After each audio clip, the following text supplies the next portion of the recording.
അതെന്ത് വസ്ത്രരൂപമാണ്? ഞങ്ങളാരും പഠിച്ചിട്ടില്ല മനുഷ്യന്മാരെ വസ്ത്രരൂപം കണ്ട് തിരിച്ചറിയാൻ. അല്ലാതെ തുള്ളണ്ണമാതോ അതിനുള്ളൊന്നും ഇല്ല. താൻ ഞാൻ എത്രയുണ്ടെന്ന് അളക്കാൻ അഡ്വക്കേറ്റ് ബി ഗോപാലകൃഷ്ണനെ ഞാൻ ഏൽപ്പിച്ചിട്ടില്ല. മറ്റുള്ളതൊക്കെ നിങ്ങൾ കണ്ണടച്ച് കളയും. മുസ്ലിം എന്ന് പറയുമ്പോൾ മാത്രം നിങ്ങൾക്ക് പെട്ടെന്ന് കൊണ്ടുപോകും അല്ലേ? പ്രധാനമന്ത്രി മുതൽ ഈ താഴെത്തട്ടിലുള്ള ഞങ്ങളെപ്പോലെയുള്ള BJP പ്രവർത്തകർ വരെ സത്യസന്ധമായ ജീവിതവും സത്യസന്ധമായ അഭിപ്രായവും സത്യസന്ധമായ രാഷ്ട്രീയവുമാണ് ഞങ്ങൾ പറയുന്നത്. CPM-ന്റെ പ്രതിനിധി അദ്ദേഹം പണ്ട് പറഞ്ഞത് ഞങ്ങളിലില്ല ക്രൈസ്തവ രക്തം, ഞങ്ങളിലില്ല ഇസ്ലാം രക്തം, ഞങ്ങളിലില്ല മുസ്ലിം രക്തം, ഞങ്ങളിലില്ല ഹിന്ദു രക്തം, ഞങ്ങളിലുള്ളത് മാനവരക്തം. ഈ മാനവരക്തത്തിനു വേണ്ടി സംസാരിക്കുന്നവർ സ്വന്തം കുഞ്ഞിനെ പള്ളിയിൽ പോയി മാമോദിസ മുക്കുന്നത് എന്തിനാ? അതുകൊണ്ട് ഇപ്പൊ എന്താ? മൻമോഹൻ സിംഗ് 2006 പറഞ്ഞതിൽ രാജ്യത്തിന്റെ വിഭവങ്ങൾ, ആ വിഭവങ്ങളിലെ പ്രധാനപ്പെട്ട അവകാശി മുസ്ലിം എന്ന വാക്ക് ഉപയോഗിച്ചിട്ടുണ്ടോ ഇല്ലയോ? ബജറ്റിൽ 15% എക്സ്ക്ലൂസീവായി വിഭജിച്ചു കൊടുക്കും മുസ്ലിങ്ങൾക്ക് എന്ന് മുൻ പ്രധാനമന്ത്രി മൻമോഹൻ സിംഗ് പറഞ്ഞിട്ടില്ല. മുസ്ലിം എന്നല്ല പൂർ മുസ്ലിം എന്നാണ് പറഞ്ഞത്. അതിന് മുൻപ് ആദിവാസികൾ എന്നടക്കമുള്ള പരാമർശങ്ങളുണ്ട്. പൂർ മുസ്ലിം എന്ന് പറഞ്ഞിട്ടുണ്ട്. അതിന്റെ കൂടെ പിന്നാക്ക വിഭാഗങ്ങൾ, ആദിവാസികൾ, മുസ്ലിം എന്ന് തുടങ്ങി. അല്ലല്ല, അതെങ്ങനെയാ? മറ്റുള്ളതൊക്കെ നിങ്ങൾ കണ്ണടച്ച് കളയും. മുസ്ലിം എന്ന് പറയുമ്പോൾ മാത്രം നിങ്ങൾക്ക് പെട്ടെന്ന് കൊണ്ടുപോകും അല്ലേ? അതുകൊണ്ട് തന്നെയാണ് പറഞ്ഞത്. പിന്നെ ഇന്ത്യയിലെ മുസ്ലിങ്ങൾക്കെതിരല്ല എന്നിട്ട് അവർ പറഞ്ഞു പേടിപ്പിച്ചു, ഇവർ പറഞ്ഞു പേടിപ്പിച്ചു പറഞ്ഞില്ലേ? 2019 ധൂംകയിൽ ജാർഖണ്ഡിൽ പ്രധാനമന്ത്രി പറഞ്ഞെന്താ? CAA-ക്കെതിരെ പ്രൊട്ടസ്റ്റ് ചെയ്യുന്നവരുടെ വസ്ത്രം കണ്ടാൽ അറിയാം എന്ന് പറഞ്ഞത് എന്ത് വിചാരിച്ചിട്ടാണ്? സ്വന്തം ഇഷ്ടത്തിന് തട്ടിവിടുന്നത്. എന്താ സംശയം? ശരിയല്ലേ? പ്രതിഷേധിക്കുന്നവരുടെ വസ്ത്രം മാത്രമല്ല, രൂപം കണ്ടാലും അറിയാം. അതെന്ത് വസ്ത്രരൂപമാണ്? ഞങ്ങളാരും പഠിച്ചിട്ടില്ല മനുഷ്യന്മാരെ വസ്ത്രരൂപം കണ്ട് തിരിച്ചറിയാൻ.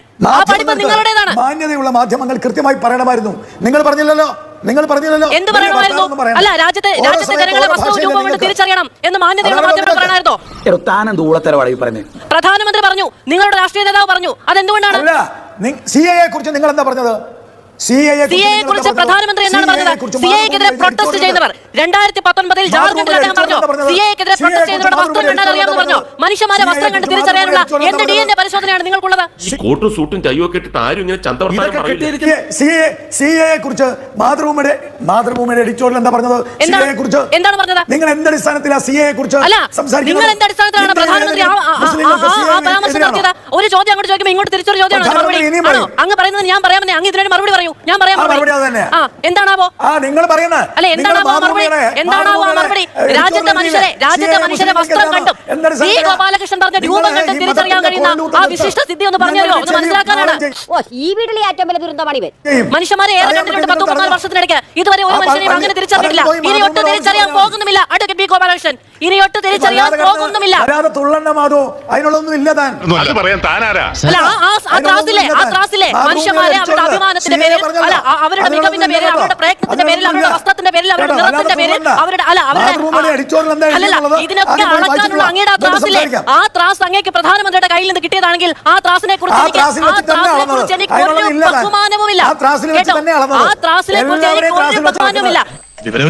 മനസ്സിലായി. ഞാൻ എത്രയുണ്ടെന്ന് അളക്കാൻ അഡ്വക്കേറ്റ് ബി ഗോപാലകൃഷ്ണനെ ഞാൻ ഏൽപ്പിച്ചിട്ടില്ല. അങ്ങ് എത്രയുണ്ടെന്ന് ഞാൻ അളക്കാത്ത കാലത്തോളം അഡ്വക്കേറ്റ് ബി ഗോപാലകൃഷ്ണൻ അങ്ങേക്ക് അത്ര ആധിപത്യ മനോഭാവമുള്ള മനുഷ്യരെ അളന്നാൽ മതി കേട്ടോ. അങ്ങേക്ക് അത്ര ആധിപത്യമുള്ള മനുഷ്യന്മാരെ അളന്നാൽ മതി. ആ മനുഷ്യരെ കുറിച്ച് എനിക്ക് സഹതാപമേ ഉള്ളൂ. അങ്ങ് അളക്കാൻ നിൽക്കുന്ന ചില മനുഷ്യരുണ്ടല്ലോ, അവരെ കുറിച്ച് എനിക്ക് സഹതാപമേ ഉള്ളൂ. എന്നെ അളക്കണ്ട കേട്ടോ. ഏറ്റവും ഒടുവിൽ എന്റെ കുടുംബത്തിൽ പിറന്ന എന്റെ കുഞ്ഞിനെ വരെ അദ്ദേഹം ഇവിടെ സംസാര വിഷയമാക്കി. എനിക്ക് അതിനോടൊന്നും അത്ഭുതമില്ല. കാരണം എന്താണ്? ചർച്ചയിൽ വന്നിരിക്കുന്ന സംഘപരിവാർ രാഷ്ട്രീയത്തിന്റെ പ്രതിനിധിയുടെ പേര് ഗോപാലകൃഷ്ണൻ എന്നുള്ളതാണ്. അദ്ദേഹത്തിൽ നിന്ന് ഇതല്ലാതെ മറ്റെന്താണ് ഞാനല്ല കേരളത്തിൽ മലയാളികൾ പ്രതീക്ഷിക്കുക? അങ്ങേക്ക് എന്റെ കുഞ്ഞിനെ സംബന്ധിച്ച് അറിയണമല്ലേ? അങ്ങ് രാഷ്ട്രീയം സംസാരിക്കുമ്പോൾ എന്റെ കുടുംബത്തെ സംബന്ധിച്ചും എന്റെ ചോരയിൽ പറഞ്ഞ കുഞ്ഞിനെ സംബന്ധിച്ചും അങ്ങ് ആക്ഷേപം ഉന്നയിക്കും. ആ ആക്ഷേപം ഉന്നയിക്കാനുള്ള അങ്ങയെ പ്രേരിപ്പിക്കുന്ന ഘടകം എന്താണ്? ഇന്ത്യയിലെ കേരളത്തിലെ അന്തസ്സില്ലാത്ത വർഗീയവാദികളായ തന്തയ്ക്കും തള്ളയ്ക്കും പിറന്നതല്ല എന്റെ കുഞ്ഞ്. അന്തസ്സുള്ള മതനിരപേക്ഷവാദികളായ അച്ഛനും അമ്മയ്ക്കും പിറന്ന കുഞ്ഞാണ് എന്റെ കുഞ്ഞ്. അവൻ നാളെ എനിക്കുറപ്പുണ്ട് ഗർഭിണിയായ സ്ത്രീയെ ബലാത്സംഗം ചെയ്ത അവരുടെ വയറ്റിൽ നിന്ന് ഭ്രൂണത്തെ എടുത്ത് വലിച്ച് പുറത്തിടാൻ നടക്കുന്ന അങ്ങയുടെ RSS-ൽ അവൻ ഉണ്ടാവില്ല. പള്ളി തകർക്കാൻ, അമ്പലം തകർക്കാൻ, അതേപോലെ മനുഷ്യന്മാരെ കൊന്ന് അവരുടെ രക്തം കുടിക്കാൻ നടക്കുന്ന അങ്ങയടക്കമുള്ള ഇന്ത്യയിലെ അന്തസ്സുകെട്ട വർഗീയവാദികളിൽ ആ ചോരയിൽ പിറന്നവർ ഉണ്ടാകില്ല. അങ്ങ് വ്യക്തിപരമായ ഒരു കാര്യം പറഞ്ഞു, ജയിക്ക് അതിന് മറുപടി അവിടെ അവസാനിപ്പിക്കാന്ന് പറയുന്നതാണ് ജനാധിപത്യ ബോധം. ഇത് ജയിക്കിന്റെ കുടുംബത്തിന്റെ മതവിശ്വാസത്തെ പറ്റിയുള്ള ഒരു ചർച്ചയല്ല. ഞാൻ ഒരാൾ സംസാരിക്കുമ്പോൾ ഇടപെടില്ല. അയാൾ സംസാരിക്കുമ്പോൾ ഞാൻ എതിർത്ത് സംസാരിക്കാനുമില്ല. പക്ഷേ ഇനി അയാൾ സംസാരിച്ചാൽ ഞാൻ ചർച്ച അവസാനിപ്പിക്കും. എനിക്കത്രേ ഉള്ളൂ. നിങ്ങൾ നിർത്തേണ്ടി വരും, അല്ലെങ്കിൽ അയാളെ മൈക്ക് ഓഫ് ചെയ്യേണ്ടി വരും. നിനക്ക് പറ്റൂലേ, കളഞ്ഞിട്ട് പോടേ. എൻ്റെ അച്ഛനും അമ്മയും തറവാടിൽ ജനിച്ചവരായതുകൊണ്ട് അവരെന്നോട് പറഞ്ഞു, നീ ഹിന്ദു മതത്തിലും ഹിന്ദു വിശ്വാസത്തിലും ജീവിക്കണമെന്ന്. ചില തറവാട്ടിൽ ജീവിക്കുകയും കാപട്യം മാത്രം മുഖമുദ്രയാക്കിയിട്ടുള്ള ചില മാതാപിതാക്കന്മാർ മാനവരാണ്, മാർക്സിസ്റ്റുകാരാണ്, CPM-കാരാണ്, ലെനിനിസമാണ്, നമ്മളിൽ ഒഴുകുന്ന ചോര മാനവന്റെയാണെന്ന് പറഞ്ഞ് ആ പള്ളിയിലും മറ്റിടത്തൊക്കെ പോയിട്ട് കരാറെഴുതി കൊണ്ടാക്കുന്ന ഒരു അച്ഛനെ എനിക്കൊന്ന് മാർക്സിസ്റ്റ് പാർട്ടിയുടെ നേതാവിനോട് ഞാനങ്ങ് പറയാം. അപമാനത്തിന് തന്നെ അപമാനമാണ് നീ.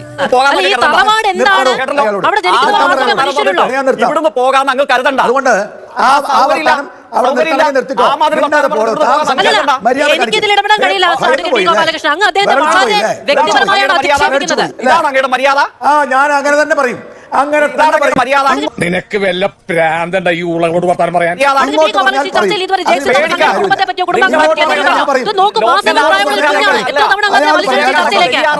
കണ്ടിട്ടുണ്ട്. അയാൾ ഇതിലും ഹീനമായ രാഷ്ട്രീയമായ അധിക്ഷേപങ്ങൾ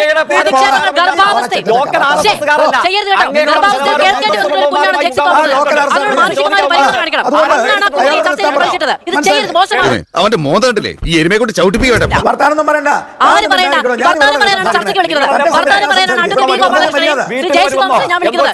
വർത്താനം പറയണ്ട എന്ന് പറഞ്ഞാൽ എങ്ങനെ ശരിയാവും? അങ്ങ് നേരത്തെ പറഞ്ഞു മ്യൂട്ട് ചെയ്യണം. മിണ്ടാൻ വേണ്ടിയും പറയാൻ വേണ്ടിയുമുള്ള സ്വാതന്ത്ര്യത്തിന് വേണ്ടിയാണ് ചർച്ച. കോട്ടയത്ത് നഗരത്തിലുണ്ട്. അതെങ്ങനെയാണ് ശരിയാവുക? അങ്ങ് അദ്ദേഹത്തിന്റെ കുഞ്ഞിനെ, മാസങ്ങൾ മാത്രം പ്രായമുള്ള കുഞ്ഞിനെ ഒരു ചർച്ചയിലേക്ക് വലിച്ചെടുത്ത് അദ്ദേഹം അത് മിണ്ടാതെ കേൾക്കണം എന്ന് പറയുന്നത് മര്യാദയാണോ? നീ എന്തിനാണ് ഇങ്ങനെയൊക്കെ ചെയ്യുന്നത്? അയാൾ ചെയ്ത കാപട്യം തുറന്നു പറയണ്ടേ? കേരളത്തിലെ ഏറ്റവും പ്രധാനപ്പെട്ട ഒരു നിമിഷം അല്ല, ഈ ഞാനതിലൊരു കാര്യം വരുത്താം. കമ്മ്യൂണിസ്റ്റുകാരെ പറ്റിയാണ്. JC തോമസ് അടക്കം കമ്മ്യൂണിസ്റ്റുകാരനാണെന്ന് സ്വയം അടയാളപ്പെടുത്തിയ കമ്മ്യൂണിസ്റ്റ് പാർട്ടിയിൽ അംഗത്വമുള്ള മനുഷ്യനെ പറ്റിയാണ്. ഒരു വ്യക്തിയുടെ ജീവിതം, അതിന്റെ രാഷ്ട്രീയമൊക്കെ നിർണ്ണയിക്കാൻ ഒരു കാലപരിധിയുണ്ട്. ആ സമയത്ത് JC തോമസിന്റെ മകൻ കമ്മ്യൂണിസ്റ്റുകാരനാവുകയാണെങ്കിൽ അവൻ തീരുമാനിക്കും.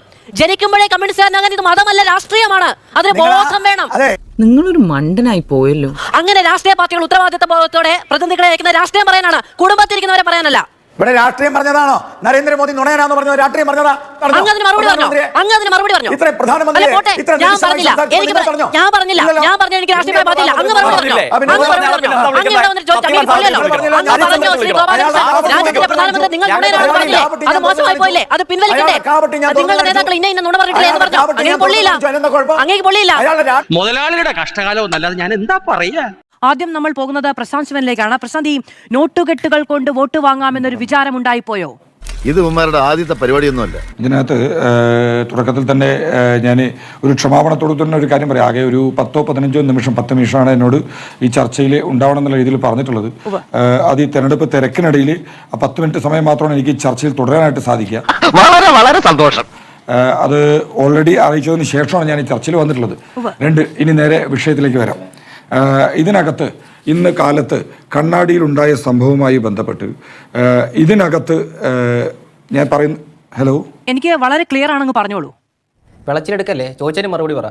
ഇതിനകത്ത് കണ്ണാടിയിലേക്ക് ഇന്ന് ശോഭാ സുരേന്ദ്രന്റെ നേതൃത്വത്തിലുള്ള BJPയുടെ കുറച്ച് പ്രവർത്തകരും നിശബ്ദ പ്രചരണത്തിന്റെ ഭാഗമായി ചില വോട്ടർമാരെ കാണുന്നതിന് വേണ്ടി പോയിട്ടുണ്ടായിരുന്നു. ഇതിനകത്ത് ഈ ദൃശ്യങ്ങൾ വന്ന സമയം മുതൽ ഭാരതീയ ജനതാ പാർട്ടിയുടെ പ്രവർത്തകന്മാര്, സ്ഥാനാർത്ഥി ഉൾപ്പെടെയുള്ള ആളുകൾ പറയുന്ന 2 വേർഷനുണ്ട്. ഒന്ന്, ആ അമ്മ തന്നെ പറയുന്നുണ്ട്, എനിക്ക് മരുന്നിന് പൈസ വേണമെന്ന് ആവശ്യപ്പെട്ടിരുന്നു, എൻ്റെ കയ്യിൽ പൈസ കിട്ടിയിട്ടില്ല എന്ന് മാധ്യമങ്ങൾ ആവർത്തിച്ച് ചോദിച്ച സമയത്ത് ആ അമ്മ പറയുന്നുണ്ട്. 1. 2, ഇതിനകത്ത് BJPയുടെ പ്രതിനിധികളോ പൈസയായിട്ടോ ഉപഹാരങ്ങളായിട്ടോ അവിടെ നിന്ന് ആ അമ്മയുടെ കയ്യിൽ കൊടുത്തിട്ടില്ല. 2, ഈ ബാഗിൽ നിന്ന് എടുത്ത് കൊടുത്തു എന്നാണ് പറയുന്നത്. ഇത് കൊടുക്കുന്ന സമയത്ത് കോൺഗ്രസിന്റെ തന്നെ നേതാവ് വിനീഷ് ആ അമ്മയുടെ തൊട്ടടുത്ത് നിൽക്കുന്നുണ്ട്. അങ്ങനെ കോൺഗ്രസിന്റെ ഒരു നേതാവിന്റെ മുൻപിൽ ഈ പൈസ എടുത്ത് കൊടുക്കാത്തക്ക വിഡ്ഢികളായിട്ടുള്ള ആളുകളല്ല BJPയുടെ ആളുകൾ. സംശയമൊന്നുമില്ലല്ലോ അല്ലേ? 3, ഇതിനകത്ത് ഈ ചാനലുകളിൽ ഇത്തരത്തിലുള്ള ഒരു ദൃശ്യം വരുന്ന സമയത്ത് ആ അമ്മയുടെ പ്രതികരണം ചോദിച്ചതിന് ശേഷം നിങ്ങൾ ഈ ദൃശ്യം പ്രചരിപ്പിച്ചിരുന്നുവെങ്കിൽ നിങ്ങൾക്ക് കുറച്ചുകൂടെ വ്യക്തത വന്നിട്ടുണ്ടാവും. BJPക്ക് പറയാനായിട്ട് ഈ വിഷയത്തിലുള്ളത് BJPയുടെ സ്ഥാനാർത്ഥിയോ പ്രവർത്തകന്മാരോ പൈസ കൊടുത്തുകൊണ്ട് ഒരു വോട്ടർമാരെയും സ്വാധീനിക്കാൻ ശ്രമിച്ചിട്ടില്ല. അത് മനസ്സിലായി, ഇപ്പൊ കണ്ടല്ലോ. ഇവിടെ ഞങ്ങൾ പ്രവർത്തിച്ചതിന്റെ ആത്മവിശ്വാസം ഞങ്ങൾക്കുണ്ട്. ആ ആത്മവിശ്വാസത്തോടെ തന്നെയാണ് ഈ തെരഞ്ഞെടുപ്പിനെ നേരിടുന്നത്. ഓക്കെ, പ്രശാന്ത് ശിവൻ നോക്കൂ, ഈ കാര്യം ഈ തരത്തിലേ വിശദീകരിക്കാൻ കഴിയുകയുള്ളൂ. പക്ഷേ നിങ്ങളുടെ സ്ഥാനാർത്ഥി ശോഭാ സുരേന്ദ്രൻ പറഞ്ഞതിൽ എത്രത്തോളം ഘടകവിരുദ്ധതകളുണ്ട്? ഒന്നാമത്തെ കാര്യം പറഞ്ഞു, അങ്ങനെ ഒരു സ്ത്രീ എന്റെ ഒപ്പം ഉണ്ടായിരുന്നില്ല. രണ്ടാമത് പറഞ്ഞു, അതൊരു നിഴലാണെന്ന്. മുല്ലപ്പൂ വെച്ച നിഴലോ? അതൊരു അത്ഭുതകരമായ പ്രതിഭാസമാണ്. ഒന്ന് പറഞ്ഞ രണ്ടാമത്തെ തുണി പൊക്കി കാണിക്കും. മൂന്നാമത്തേത്, ആ സ്ത്രീ വാഹനത്തിലിരിക്കുന്നതിന്റെ ഫോട്ടോകളടക്കം പുറത്തു വന്നു. ഞാൻ പറയട്ടെ, പറയൂ. എന്റെ ഒപ്പം അങ്ങനെ ഒരു സ്ത്രീ ഇല്ല എന്നല്ല അവർ പറഞ്ഞു. കാരണം ആ പത്രസമ്മേളനത്തിൽ ഞാൻ കൂടെ ഉണ്ടായിരുന്നു. നിങ്ങൾ ഇതിനകത്ത് ആദ്യം കണ്ട വിഷ്വലിൽ കാണിച്ച സമയത്ത് അതിനകത്ത് ചോദിച്ചത് നിങ്ങളോടൊപ്പം ആ സ്ത്രീ യാത്ര ചെയ്യുന്നില്ല എന്ന് ചോദിച്ച സമയത്ത് ഏത് സ്ത്രീയാണ് അത് എന്റെ നിലയിലാണെന്നാണ് പറഞ്ഞത്. അല്ലാതെ അങ്ങനെ ഒരു സ്ത്രീ ഇല്ല എന്നല്ല പറഞ്ഞത്. അവിടെ ഒരു സ്ത്രീ ഇവരെ കാണാനായി പോയതിന്റെ ദൃശ്യങ്ങൾ ചാനലുകളിൽ ഉൾപ്പെടെ മാധ്യമങ്ങളിൽ ഉൾപ്പെടെ വരുന്ന സമയത്ത് ഇവർ നോട്ട് കെട്ട് കൈമാറുന്നതിന്റെ ദൃശ്യം എവിടെയാണുള്ളത്? ആദ്യം ഒരു ദൃശ്യം ആ അമ്മയുടെ കയ്യിൽ പിടിക്കുന്ന ദൃശ്യം കാണുന്നുണ്ട്. പിന്നെ അതിനുശേഷം വരുന്നത് ഒരു മിനിറ്റ്, ഞാനൊന്ന് കൈ തുറന്ന് കാണിക്കുന്നുണ്ട്. നോക്കൂ, പെൻഷൻ കിട്ടിയ പൈസയാണെന്ന് പറയുന്നത് ഒരു വയോധികയെ അവിശ്വാസത്തിൽ എടുക്കുക എന്ന് പറയുന്നത് ബുദ്ധിമുട്ടാണ്. ഞാൻ അവരെ ഈ ചിത്രത്തിലെ വെക്കുന്നില്ല. പെൻഷൻ കിട്ടിയ പൈസ 4 മടക്കി സാമാന്യ ബുദ്ധിയാണ്. പ്രശ്നം ഒരൊറ്റ നിമിഷം ഞാനൊന്ന് ചോദിച്ചു തീർക്കട്ടെ. അതൊന്നാമത്തേത്, ഇത് പെൻഷൻ കിട്ടിയ 4000 രൂപ കയ്യിൽ മടക്കി വെച്ചുകൊണ്ട് എല്ലാവരും വീട്ടിൽ ഒരൊറ്റ നിമിഷം. അല്ല, അവർ ഈ വാഹനത്തിന് പുറകിലിരിക്കുന്ന സ്ത്രീയുടെ വല്യമ്മയാണെന്ന് പറയുന്നു. ഈ സിമി എന്ന് പറയുന്ന സ്ത്രീയുടെ വല്യമ്മയാണോ വീട്ടിലിരിക്കുന്നത്? നിങ്ങൾ അത് തെളിയിക്കാനെങ്കിലും കഴിയും. അത് പറഞ്ഞത് ശോഭാ സുരേന്ദ്രനല്ലേ? അപ്പൊ അഭിനയമല്ലേ, ശരിക്കും പട്ടാണല്ലേ? ഇതിനകത്ത് രണ്ട് കാര്യം ഞാൻ പറയാം. സിമിയുടെ വല്യമ്മയാണ് അവിടെ ഇരിക്കുന്നത് എന്ന് ശോഭാ സുരേന്ദ്രൻ പറഞ്ഞിട്ടില്ല. സിമിയുടെ ബന്ധുവാണ് അവിടെ ഇരിക്കുന്നത് ഒന്നും പറഞ്ഞിട്ടില്ല. ഒന്ന്. രണ്ട്, ഇതിനകത്ത് പെൻഷൻ കിട്ടിയ പൈസയാണെന്ന് ആ അമ്മൂമ്മ പറഞ്ഞ സമയത്ത് അത് മടിക്കുത്തിൽ വെച്ചുകൊണ്ട് വെയിൽ കായാൻ ഇരിക്കുമോ എന്ന് ചോദിച്ച സമയത്ത് അങ്ങനെ ആ പൈസ അവർ മടിക്കുത്തിൽ വെച്ചുകൂടായിക എന്നുണ്ടോ? നല്ല മനുഷ്യൻ, പക്ഷെ മണ്ടനാ തോന്നുന്നു. അവിടെ ആ പൈസ കയ്യിൽ ചുരുട്ടിപ്പിടിച്ച പൈസ, ഇവർ കയ്യിൽ ചുരുട്ടിപ്പിടിച്ച പൈസ കയ്യിൽ കൊടുക്കുന്ന ദൃശ്യം എന്തുകൊണ്ടാണ് ഇത്രയും വീഡിയോ എടുത്ത ആളുകൾക്ക്? ഈ വിനീഷ് ഉൾപ്പെടെ അവിടെ നിൽക്കുന്നുണ്ടല്ലോ. ഈ വിനീഷ് ഈ രണ്ടാമത് കാട്ടുന്ന ദൃശ്യത്തിൽ കോൺഗ്രസിന്റെ നേതാവ് വിനീഷ് ഉൾപ്പെടെ കയ്യിൽ പൈസ വെച്ച ദൃശ്യമാണ് കാണിക്കുന്നത്. ഇത് രണ്ടും മനസ്സിലാക്കുന്നുണ്ട്, രണ്ട് ഷോട്ട്സ് ആണെന്ന്. ആദ്യം ഇവർ പൈസ കൊടുക്കാനായിട്ട് പോകുന്നു എന്ന് പറഞ്ഞ് പ്രചരിപ്പിക്കുന്ന ഷോട്ട്സ്. ഒരു മിനിറ്റ്, ഞാനൊന്ന് പൂർത്തിയാക്കട്ടെ. ആദ്യം ഞാൻ ചോദിച്ച ഒരൊറ്റ ചോദ്യമാണ്. ആദ്യം ഇതിനകത്ത് പോകുന്ന സമയത്ത് ആ സ്ത്രീയുടെ കയ്യിലേക്ക് ചുരുട്ടിക്കെട്ടിയ നോട്ട് കെട്ട് കൊടുക്കുന്നതിന്റെ ദൃശ്യം വിഷ്വലി കാണിക്കുവാനായിട്ട് ആർക്കെങ്കിലും സാധിച്ചിട്ടുണ്ടോ? കോൺഗ്രസ് പാർട്ടിക്കോ കോൺഗ്രസിന്റെ പ്രവർത്തകർക്കോ ചാനലുകൾക്കോ അത് കാണിക്കുവാൻ സാധ്യതയുണ്ടോ? ഇത് ഒന്നാമത്തെ ക്വസ്റ്റ്യൻ. രണ്ടാമത്തെ ദൃശ്യം വരുന്നത് കയ്യിൽ ചുരുട്ടിക്കെട്ടിയ നോട്ടുകെട്ടുകളുമായിട്ട് ആ അമ്മൂമ്മ ഇരിക്കുന്നു എന്ന് പറഞ്ഞു.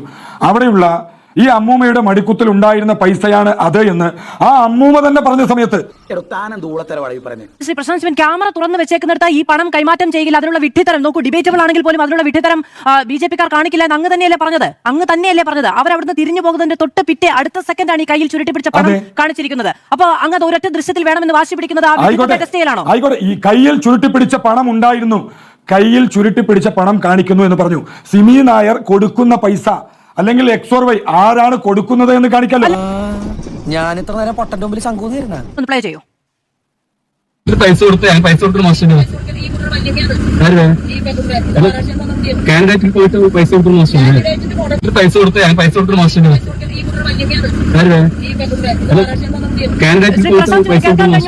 ആ കുട്ടിയുടെ, അതായത് ആ വണ്ടിയിലിരുന്ന കുട്ടിയുടെ വല്യമ്മയാണ് എന്ന് അങ്ങ് നേരത്തെ പറഞ്ഞു. ശോഭാ സുരേന്ദ്രൻ പറഞ്ഞിട്ടില്ല എന്ന് പറയുന്നത് കേൾക്കുന്ന ശബ്ദമാണ് നമ്മളിപ്പോൾ കേട്ടത്. ശോഭാ സുരേന്ദ്രൻ ദൃശ്യങ്ങളടക്കം എങ്ങനെയാണ് ഇനി നിഷേധിക്കാൻ കഴിയുക? ഇതിനകത്ത് ഞാൻ തുടക്കം മുതൽ പറഞ്ഞ രണ്ട് കാര്യമുണ്ട്. ഇതിനകത്ത് ആ കുട്ടി വല്യമ്മയുടെ കയ്യിൽ പൈസയോ പൈസയ്ക്ക് തുല്യമായ മറ്റെന്തെങ്കിലുമോ പൈസ കൊടുത്തത് എന്തിനാ എന്ന ചോദ്യത്തിനാണ് പ്രശാന്ത് ശിവൻ പറഞ്ഞത് ആ കുട്ടിയുടെ വല്യമ്മയാണ് എന്ന്. പൈസ കൊടുത്തത് എന്തിനാ എന്ന ചോദ്യത്തിനാണ് പറഞ്ഞത് വല്യമ്മയാണ് എന്ന്. നേരത്തെ പറഞ്ഞില്ല. പൈസ കൊടുത്തത് എവിടെ? ചോദ്യത്തിനാണ് പൈസ കൊടുത്തില്ലെന്ന് പറഞ്ഞില്ലല്ലോ നിങ്ങളുടെ സ്ഥാനാർത്ഥി. പൈസ കൊടുത്തില്ലെന്ന് പറയുന്നില്ല പ്രശാന്ത് ശിവൻ. ഇപ്പൊ അങ്ങേക്ക് ബ്രീഫ് ചെയ്തിട്ട് വിവരമാണ് നിഷേധിച്ചില്ലെന്ന് മാത്രമല്ല പൈസ കൊടുത്തത് വല്യമ്മ ആയതുകൊണ്ടാണെന്ന് അവർ പറയുന്ന ശബ്ദമാണ് പ്രശാന്ത് ശിവൻ കേട്ടത്. അങ്ങ് നിഷേധിച്ച കാര്യമാണത്. ഇതിനകത്ത് മുഴുവൻ മാധ്യമങ്ങളെയും നിർത്തിക്കൊണ്ട് സ്ഥാനാർത്ഥിയായിട്ടുള്ള ശ്രീമതി ശോഭാ സുരേന്ദ്രൻ തന്നെ വളരെ വ്യക്തമായി പറഞ്ഞു അവിടെ അങ്ങനെ ഒരു പൈസ കൊടുത്തിട്ടില്ല. എന്ന് പറഞ്ഞു. അല്ല, അങ്ങനെ ഇവിടെ പൈസ കൊടുത്തു എന്ന് ശോഭാ സുരേന്ദ്രൻ പറയുമോ? ഈ അതൊക്കെ മാധ്യമങ്ങൾ മനുഷ്യന്റെ സാമാന്യ ബുദ്ധിയെ ചോദ്യം ചെയ്യലല്ലേ? ഞാൻ വോട്ടിന് പൈസ കൊടുത്തു എന്ന് ശോഭാ സുരേന്ദ്രൻ പറയുന്നത് എത്ര അത്ഭുതാവഹമായിരിക്കും. ഞാൻ വോട്ടിന് പൈസ കൊടുത്തു കേട്ടോ. പ്രിയ മാധ്യമങ്ങൾ ഇതാ ഇങ്ങോട്ട് നോക്കൂ, നിങ്ങളുടെ ക്യാമറയ്ക്ക് വേണമെങ്കിൽ തെളിയിച്ചു കൊടുക്കാമെന്ന് പറയുമോ? അതെന്തൊരു വിനാശരിയായിരിക്കും. തന്നെ കൊണ്ടൊന്നും കൂട്ടിയേ കൂടില്ല, നല്ല പ്രായണ്ടല്ലേ, വല്ല പണിക്ക് പോയിക്കൂടെ? ഇവിടെ വേണ്ട, ഇതിനു മുന്നേ നിങ്ങൾ ഈ റിപ്പോർട്ടർ ഉൾപ്പെടെ കാണിച്ച ദൃശ്യങ്ങളിൽ അവര് പൈസ കൈമാറുന്നതിന്റെ ദൃശ്യം എവിടെയാണ്? ആ അമ്മ പറയുന്നുണ്ടല്ലോ, ഞാനതൊരു വാദത്തിനെടുക്കാം. കൈമാറുന്ന ദൃശ്യം എവിടെയാണ് എന്ന് ഞാനത് വാദത്തിനെടുക്കാം. പക്ഷെ അതേ സമയത്ത് എന്തിനാണ് പൈസ കൊടുത്തതെന്ന് ആളുകൾ ചോദിക്കുമ്പോൾ അത് ആ കുട്ടിയുടെ വല്യമ്മ ആയതുകൊണ്ടാണ് എന്ന് പറഞ്ഞിട്ടാണ് ഞങ്ങൾ പൈസ കൊടുത്തില്ല എന്നല്ലേ പറയാ? വല്യമ്മയ്ക്ക് മുറുക്കാൻ മേടിക്കാൻ പൈസ കൊടുത്തു എന്നാണ് പറയാ.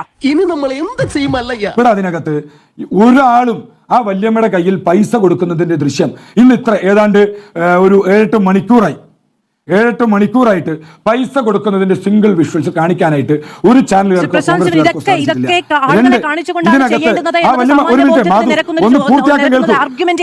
രണ്ടാമത്തെ കാര്യം, നിങ്ങളുടെ അങ്ങ് പച്ചയ്ക്ക് നിഷേധിച്ചതല്ലേ ശോഭാ സുരേന്ദ്രൻ അത് പറഞ്ഞിട്ടില്ല എന്ന്? ഈ ചർച്ചയിൽ 10 മിനിറ്റുകൾക്ക് മുമ്പ് മാത്രം അങ്ങ് നിഷേധിച്ചതല്ലേ ശോഭാ സുരേന്ദ്രൻ? BJP ഇതിനു വേണ്ടി വോട്ടിന് വേണ്ടി പൈസ കൊടുത്തു എന്നുള്ളത് എന്തിനാണ് ഇവിടെ സമ്മതിച്ചു തരുന്നത്? എന്തിനാണ് സമ്മതിച്ചത്? കോൺഗ്രസ്സുകാരായിട്ടുള്ള ആളുകൾ അവിടെ ശോഭാ സുരേന്ദ്രനോട് ചോദിക്കുന്ന സമയത്ത് കൊടുത്തവരും വാങ്ങിയവരും പൈസ ഈ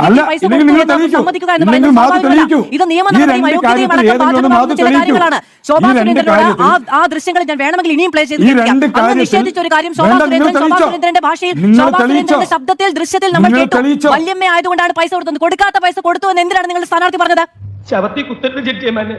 എന്ത് തെളിവാണ് വേണ്ടത്? അല്ല, ആ അമ്മയ്ക്ക് പൈസ കൊടുത്തു എന്ന് നിങ്ങളുടെ സ്ഥാനാർത്ഥി ശോഭാ സുരേന്ദ്രൻ പറഞ്ഞു. വല്യമ്മ ബന്ധം കൊണ്ടാണെന്ന് പറഞ്ഞു. അതിനപ്പുറത്ത് എന്ത് തെളിവാണ് നിങ്ങൾ നോക്കുന്നത്? അല്ല, ഇനി ആ ചെറിയ വീടിന് മുന്നിൽ CCTV വെച്ച് അതിന്റെ ദൃശ്യം എടുക്കണമോ? ആ വീട്ടിന് മുന്നിൽ കൂടി നിന്ന ആളുകൾ ഉൾപ്പെടെ ചിത്രീകരിച്ചിട്ടും കോൺഗ്രസിന്റെ ഇത്രയും ആളുകൾ ചിത്രീകരിച്ചിട്ടും പൈസ കൊടുക്കുന്ന വിഷ്വല് നിങ്ങൾക്ക് കിട്ടിയോ? ഇല്ലല്ലോ. ഇവിടെ നിന്ന് രാവിലെ മുതൽ പറയുന്നുണ്ട് BJP വോട്ടിന് പൈസ കൊടുത്തു. ആ പൈസ കൊടുക്കുന്നതിന്റെ സിംഗിൾ വിഷ്വല് നിങ്ങൾ ആരെങ്കിലും പുറത്തുവിടാൻ തയ്യാറുണ്ടോ? നീ ശരിക്കും മണ്ടനാണോ അതോ മണ്ടനെ പോലെ അഭിനയിക്കാം? അവിടെ വട്ടം കൂടി അവരെ തെറി വിളിക്കുന്നു, പുലഭ്യം പറയുന്നു. അതിന്റെ ഇടയിൽ പറഞ്ഞൊരു സിംഗിൾ സ്റ്റേറ്റ്മെന്റ് എടുത്തിട്ട് ഇതാണ് പൈസ കൊടുത്തതിനുള്ള തെളിവ് എന്ന് പറഞ്ഞാൽ ആ തെളിവായിട്ട് അംഗീകരിക്കാൻ നിങ്ങൾ തയ്യാറല്ല. അവിടെ കൂടിയ കോൺഗ്രസ്സുകാർ ഉൾപ്പെടെ ശോഭാ സുരേന്ദ്രനോട് കൂടെ ഉണ്ടായിരുന്ന ആളുകളോട് കയർക്കുന്നു. തെറിയും പുലഭ്യവും പറഞ്ഞ ഒരൊറ്റ വാക്ക് കേൾപ്പിക്കാമോ? നിങ്ങൾ ഈ നട്ടുച്ച 12 മണിക്ക് ഒരു നട്ടപ്പാതിരയാണെന്ന് പറയല്ലേ? നിങ്ങളുടെ കയ്യിൽ അല്ല, ഞാൻ പറയട്ടെ, ഇവിടെ നിങ്ങളുടെ കയ്യിൽ കോൺഗ്രസ്സുകാർ തന്ന വിഷ്വലാണല്ലോ ഉള്ളത്. അവരെന്താ വിഷ്വൽ എടുക്കാത്തത്? ഈ തർക്കം തുടങ്ങുന്നതിന് മുമ്പ് വിഷ്വൽ ഉണ്ടല്ലോ. ഇന്നുച്ചയ്ക്ക്